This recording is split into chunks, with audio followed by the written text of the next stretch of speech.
I'm King Lincoln. I'm here today to do the short reviews for June 2020. Basically, for new viewers, this is essentially just various games I think you should hear about for any reason. I've tried to hand select many of these games that I want to talk about that either don't get discussed enough or that I feel like have to get called out.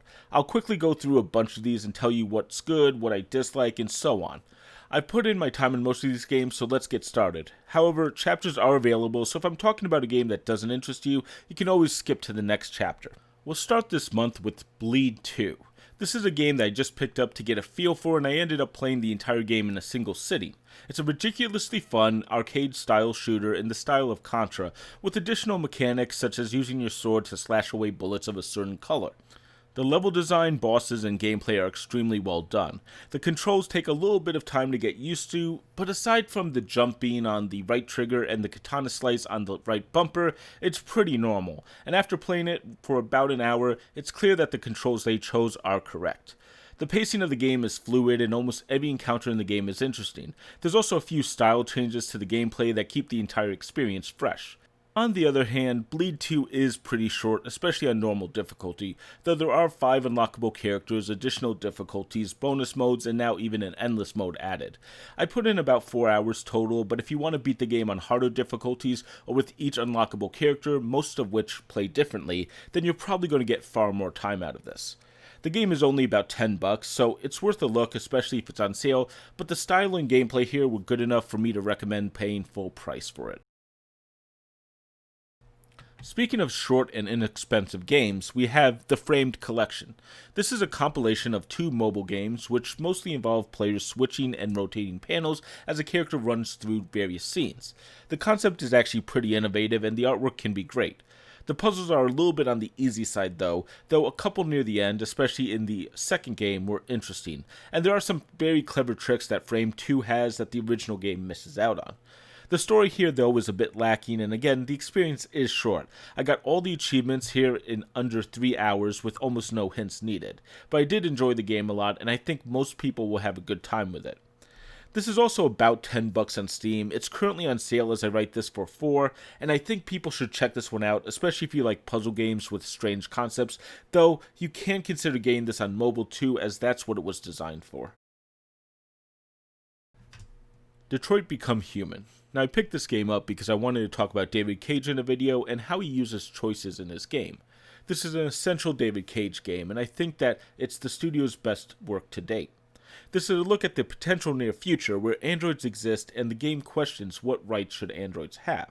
If a machine is capable of producing sentient thought, is it right to force it to do our whims? This is actually something that I've thought about as a programmer. The concept of Detroit Become Human is very solid, and I think the fact that you play as androids enhance the game, especially with the robotic movements of the controls. The writing swings from great to terrible at times, though usually on the positive side of that scale, but there are some real forced moments as well, mostly with the character of Todd, and if you don't know him yet, well, you will. I used a bit of that footage in my previous video on the game. But this is perhaps David Cage at his best. The story here made me think far more than Heavy Rain did. The gameplay felt appropriate and interesting, and the way the game looks at the decision tree as well made it a joy to play. My only real issue here was with the Epic Game Store and a lack of achievements on that platform. Now neither is an issue with the game, but more the ecosystem I played it on. The good news is that this game just released on Steam, so you can pick up a copy there, or on PS4 if you prefer trophies. But anyone who likes a good story should play Detroit Become Human at some point. And I also want to say that many of the concepts in Detroit Become Human also has a timeliness to 2020 and the current protests, but not in a way that dates the game to be about this year, as it was made over 4 years ago, though I think that there's an appropriateness to this being released today. And then there's Hand of Fate 2. Now this is a deck-building roguelite game, I guess. I think that's the right genre, but when I hear that genre, I'm thinking more Slay the Spire. Instead, this is a little more like D&D, where you play a card game with a variety of quests or modules. Players will bring in a deck of their cards to be mixed with the modules cards that you're using, and each module or quest is different. A big piece of each quest and story is the layout of the cards, as well as a flow to the story, usually involving players having to reach a point, accomplish some goal, or find a specific card. Since the player's bringing some cards with him, they can change how the journey will go, but the main story to the quest is locked in. Hand of Fate 2, though, is also heavily in that roguelite area. Each attempt at the same quest or module, even with the same cards, is randomized, and players will be challenged on how to accomplish the goals set forth. There's also a good twist that makes each level feel different than the rest of the game. The combat here is still pretty hard from the first game. The experience, though, is great if you can get into it, though about halfway through the game the difficulty seems to spike upwards. I do want to play more of it, though, because there are not many games like this and I enjoy the board game aspects to it, but it can be a bit of a slog. Next up, we have Headlander, and this is a game from Double Fine Productions. This is an inventive Metroidvania. The concept is you're a head that can attach to robots and you take over their bodies, which means if you see an interesting character, you can pull off their head and become them. That alone is a really interesting concept, and I think I can recommend Headlander based on that single feature. Yet I keep hearing how funny and great the story is. I'm going to disagree. When you can hear the game, the humor can be funny at times, but it's more punny, aka dad jokes. Knock knock, who's there? Cow goes who? No, cow goes moo. Your life is now better. I love dad jokes, obviously, but I know some people, aka my daughter, hates dad jokes, which only make them punnier to me. Also, it's hard to hear the story or follow it as it pops up and disappears at random times. The experience here isn't perfect and the story is a bit lacking. The gameplay, though, is top notch and I wish they could have delivered a full product, but I still heavily recommend this game just for how inventive the concept is and how fun it is to take over enemies who were just attacking you just seconds before. And then there's Mortal Kombat 11. Now, I've played almost every NetherRealms game from the terrible to the amazing and in between. However, the last few games feel like they've been on a downwards trajectory. I think Injustice was absolutely fresh, especially with the DC characters. Mortal Kombat X was great, but Injustice 2 felt like they were trying to find new ways to get microtransactions out of players. So what about Mortal Kombat 11? Well, let's start with the combat, which feels great. There's a system to build a fighter where you pick and choose which attacks and abilities that they will have. It's a way to keep the game a little fresher, but I don't think it makes as big a difference as it could have. The fighting system, though, is great, especially when you're playing against other people. The reason a fight, though, has gotten weaker. The story is lacking, especially early on, and feels like it's groping for reasons for these characters to fight, quickly turning to a time travel story. The tower system is similar to Injustice 2, but this time it feels entirely too random. I liked having a theme to all the towers in Injustice 2, that's not actually here. The AI is still pretty bad, meaning cheap in Mortal Kombat 11, which isn't new for the series. You're better off to just let the AI fight for you in the single player, which is what you're actually seeing on the screen right now. But then that makes Mortal Kombat 11 into an idle game to farm loot for you, so what's the point? That might work for other games, but for a $60 title, people are saying let it farm loot by itself. Jesus. That brings us to my main complaint about Mortal Kombat 11. It's that it feels like a mobile game, and I really want to stress the word feels. It's very grindy, and they have a microtransaction currency, though it is limited in what you can buy. Then you have auto-playing, getting loot, and all this crap. These aren't things that should be said about a $60 title. This is a console game and it should feel better.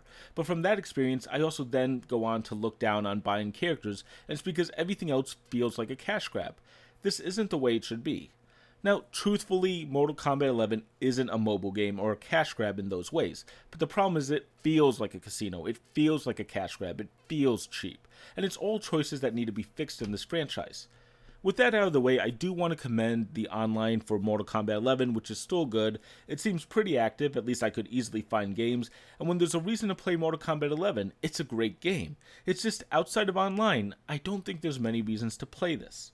Mortal Kombat 11, though, is better than Injustice 2. This game avoids modifying the superb fighting with their gear, but the AI is still a mess, the grind is worse than it's ever been, and the characters are bland. Injustice 2 really showed how bad it could get. Mortal Kombat 11 is better, but it's still weak in some areas. If you want to play online, like I said, grab Mortal Kombat 11, but otherwise this is probably skippable, sadly. I know this has been a longer segment than the others in this, but obviously I had a lot to say. I didn't want to spend a whole review on this game, just because I'd probably be hammering it on the microtransactions, and I don't think it truly deserves that. Thus, we have the shorter format, and hopefully you can forgive me. Speaking of games that disappointed, well, I played a lot of The Crew 2, and what a disappointment. So the original Crew game was touted as a game we could drive across America and play with friends and experience the land. It actually sounded kind of cool, but I never picked it up, so I wanted to give the sequel a try. Well, now I got it, and after the refund period, I kind of realized how bad this game was. The Crew 2 does allow you to drive from Maine to California nonstop if you want, and it does take quite a while to make that trip. The Crew 2 also presents the ability to drive trucks, cars, boats, planes, and more. Too bad none of that is really exciting. I like the concept of having a ton of different events in the Crew 2, but every event feels like a mini game rather than a full experience. Everything is just a weak race of a different type, except for the aerobatics discipline, which is about doing stunts, but I finally decided it's pretty terrible after playing for a couple hours because it just doesn't feel that good. My real complaint about the Crew 2 is how the game expects the player to play. It's just a grind to grind, and where Mortal Kombat 11 was grindy of course, the Crew 2 is terrible about this. You're supposed to grind, get parts for your car, get more powerful, win races easier, get more parts by doing that, do slightly harder races, and repeat, repeat, repeat. This could work as a concept, but the driving in general isn't that fun, and when you move to boats or rally modes, the physics model is just crap. The experience feels far worse, essentially. Now, some races I wouldn't even try because I didn't like the course or the tightness of it. This is a mindless treadmill with short bursts of excitement when you try a new discipline, but then you quickly find yourself having to grind yet again. If they had half the content and twice the quality, this would have been a great game. As it is, I don't even think it's good in my opinion. There are microtransactions too, and in this case they feel more like what Ubisoft hopes people will pay for content. I just really dislike grind and microtransactions, especially in full-price games, and that's what the Crew 2 offers. I recently replaced this in my rotation with Grid 2019, and they feel on par with each other, though I do prefer Grid 2019. No Kuni 2. Before this game, I was about to give up on JRPGs completely. I didn't have fun with them, I didn't like the grind, and I didn't like bad stories. I didn't even like the experience of that genre. No Kuni 2, though, is everything I love about JRPGs. It reminded me why I was a fan of the genre, and why I will always be a fan of JRPGs. I did a full video on how it handles optional parts of the game, but this time I want to talk about the main game. The story here is extremely compelling and kept me entertained from beginning to end. The gameplay and combat are smooth, and the characters are all likable. I didn't stop playing this game for the entire 2 or 3 weeks I played through it and kept wanting to play more.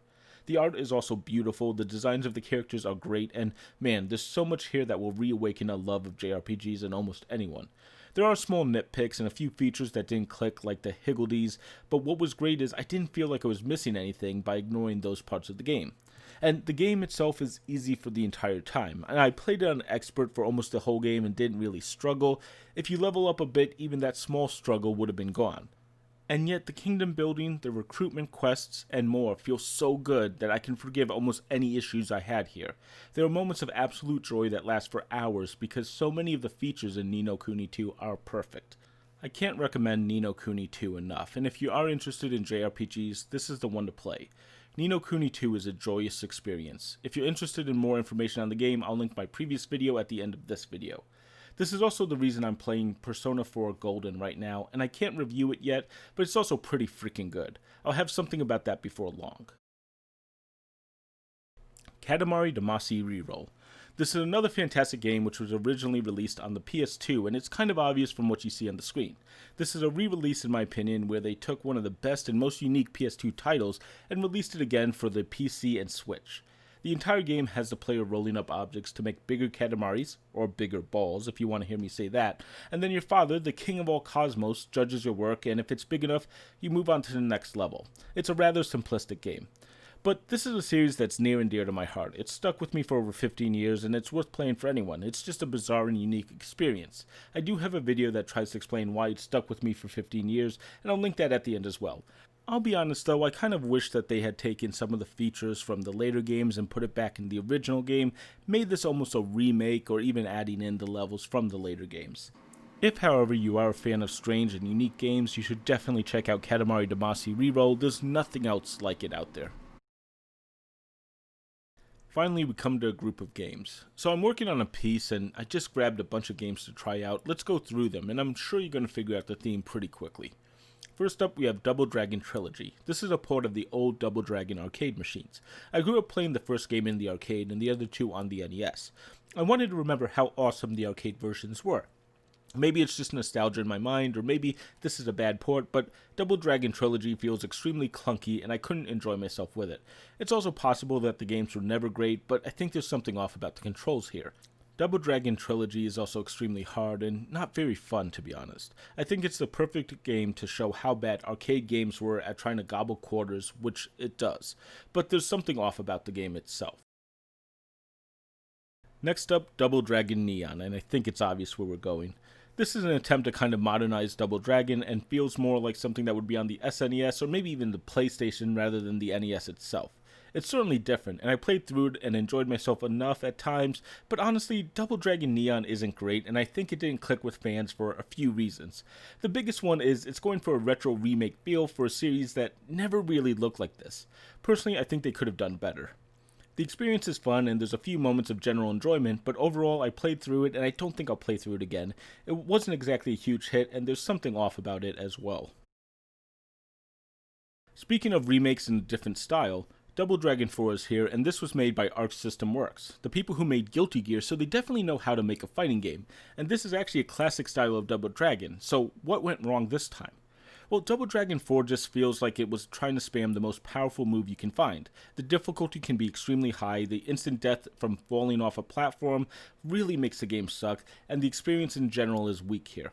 I did like one idea that the player can play through the game with any of the enemies in the game, but that's actually unlocked after beating the entire game and then going and beating some of the side mission of the game, and at that point it's really too late. I didn't like the game up to that point, and there's just, again, something off about this. So yes, the theme of course was Double Dragon. All three Double Dragons gave me issues, and I'm surprised I didn't find one that I could recommend, though Neon did come the closest. Of course, I played those games because Streets of Rage 4 is out. Now, I am admittedly a fan of the Capcom classic Final Fight more, but Streets of Rage 4 is everything I wanted to see. It's fun, inventive, and I feel like it's revived the arcade game and the beat-em-up genre for me. The combat is excellent, the music feels like something from the Genesis era, and the game is extremely well made and looks gorgeous. Everything about Streets of Rage 4 works, and I can recommend this to anyone who enjoys beat-em-ups. I'm not kidding though when I say it revived the arcade games for me. I just like arcade games on PC. I just recently played through Raiden and several Metal Slug games, and the quarter gobbling aspect loses something when you get infinite continues for the games. But Streets of Rage 4 found a way to fix many of the problems of the arcade genre. You restart a level when you continue, for instance. Also, your score will matter, and there's a combo system for you to rack up huge points. All of this produces a better game, and the experience here is superb. If you're interested in the Streets of Rage series or the beat-em-up genre, definitely pick up Streets of Rage 4. It's absolutely worth it.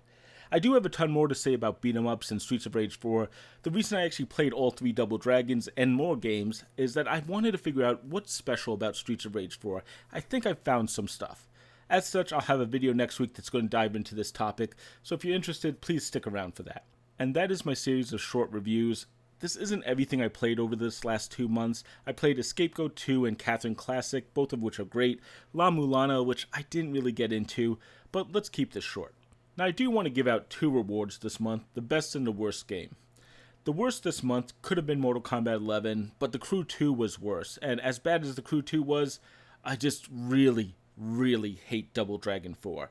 Instant death pits, traps, crappy enemy designs, a lack of bosses, cheap enemies that can take half your life in a single hit. I hate Double Dragon 4. I just really hate it. Now, as for the best of the month, I'll be honest, I think it's a tie. Detroit Become Human is definitely in the running here, but there are 2 genres I thought I would never enjoy again, yet here I am with 2 amazing games to talk about. No Kuni 2 is the best of the month, easily. It made me fall in love with JRPGs again, and I honestly thought that may never happen. Just the kingdom building alone was great, but the gameplay and the story and the experience is all just so good. Trust me when I say that. And following that up, I'll be honest, I haven't finished Streets of Rage 4 officially.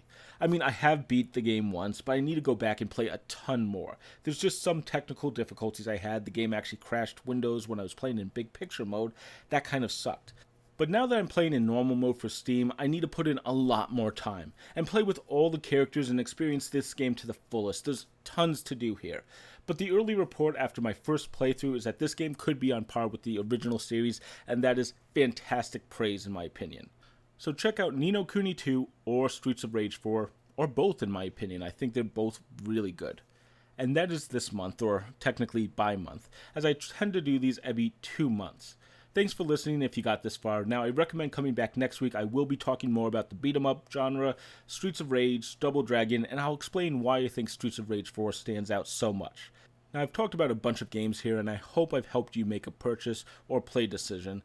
If I have helped you, consider subscribing. I appreciate that, and it's what keeps me going. If you don't want to, thanks for giving me a shot. I'm glad you made it this far anyways. And if you disagree with me, well, you can always tell me what you think down in the comments. Let me know. I'll pop up my video on player choice for Detroit Become Human, my video on No Kuni 2, and my video on Katamari Damacy Reroll if you want to check out something more from me. And until then, I'm King Lincoln. Thank you for watching.